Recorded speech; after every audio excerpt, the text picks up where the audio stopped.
Hi everyone and welcome to Eye on China. My name is Liam O'Neill and I'd like to thank you for joining us. Of course, you know by now about Congresswoman Nancy Pelosi's visit to Taiwan.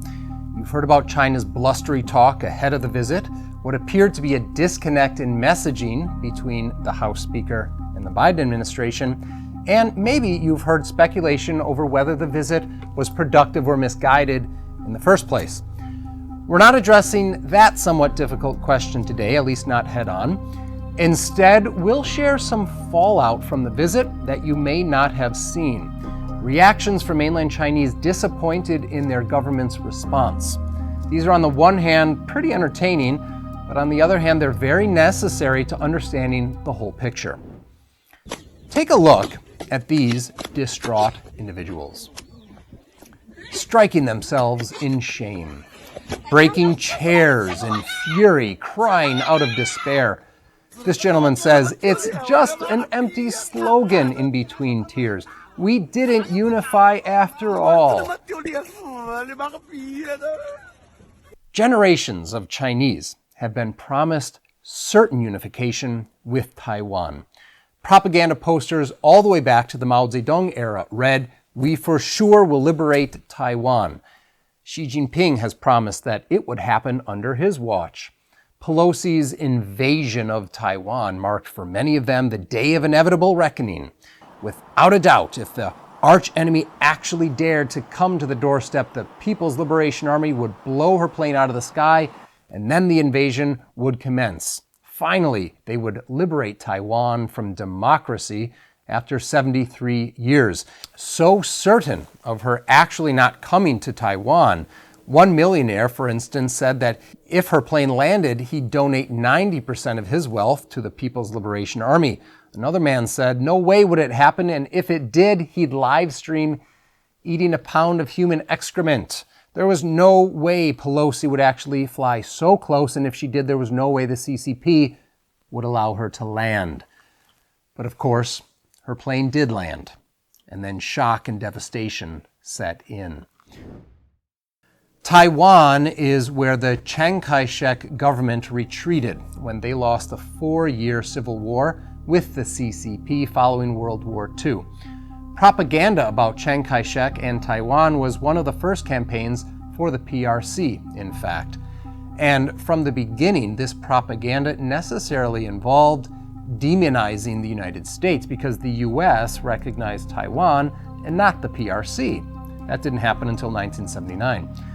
All throughout the Cold War and up until today, liberating Taiwan, defeating America, these have been propagated in textbooks, newspapers, movies, songs, and most recently social media, of course. The message has never really changed. From Mao to Xi, taking over Taiwan was a symbol of China finally having made it and shoving America aside.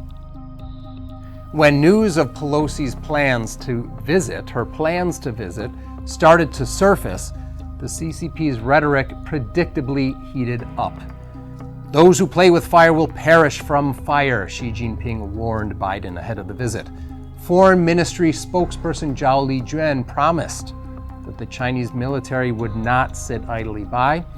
A retired editor from the Global Times, that's one of the mouthpieces for the CCP, said on Twitter that the PLA planes should escort Pelosi's plane away from the island, and if they didn't comply, they should simply shoot the plane down.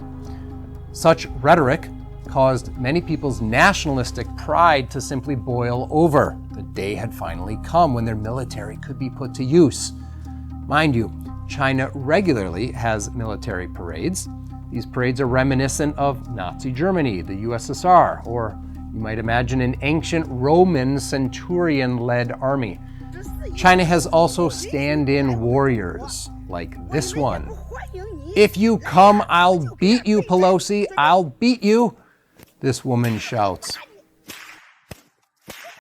So, you can see how the buildup of the rhetoric on top of generations of promises to retake the island, and then Pelosi basically calling the bluff and going to Taiwan anyway, these led to a feeling of betrayal and devastation. Taiwan's warm welcome of Pelosi was a serious loss of face for Xi Jinping and the CCP. But they can't risk war at this time just to appease the riled up populace. There are many reasons for this. The timing just isn't right. There is very credible speculation, for instance, about just how powerful the PLA is. Military parades often have a great deal of paint to make the weapons look better than they are. There are financial problems, bigger than most of the official numbers say, and even these numbers aren't good. There's the reliance on Western technology, especially microchips. And lately, there, of course, is the invasion of Ukraine. The somewhat unified response to Russia's invasion further bothers China, not just because of the long, drawn-out, and costly conflict, but because of the freezing of wealthy Russians' overseas assets. Conservative estimates put CCP officials' wealth outside of China at somewhere around $10 trillion US dollars. Freezing these assets would certainly imperil the top leadership's desire to hold on to power just ahead of the CCP's 20th Congress. A wrong move might endanger Xi's plans for a third term, costing him his coveted lifelong throne dream. So, for all of these reasons, the CCP could only afford to offer mostly empty rhetoric about Nancy Pelosi's visit. But still, to appease the populace, something had to be done. What we saw was the best compromise possible. China waited for Pelosi to leave Taiwan before launching its first missile test. They had to avoid direct offense to the U.S. 11 missiles reached the edge of Taiwan's exclusive economic zone, EEZ. In fact, 5 of them, due to poor accuracy, landed in Japan's EEZ. Aerial photos show Chinese missiles crossing over the island, but a side view revealed that the path was so high that there was no real threat. The Taiwanese military knew the trajectory right away and did not even issue any alerts to the citizens there. The 3-day missile drill ended in less than 2 hours. It's not clear why. Maybe Xi just changed his mind. Maybe he did so on account of the low accuracy. Or maybe he thought that 11 missiles was enough to put a stop to the self-flagellation that was appearing on social media. But certainly the anger and disappointment are still present, and it will linger. Some small protests of disgust were staged, including a man here who threw rotten eggs at a government building's gates. These won't amount to much, of course. China has raised the level of provocation around Taiwan. They are playing games with Taiwanese exports, and they seem to be making a semblance of a blockade around the island. But best guesses are that these probably won't last too much longer either.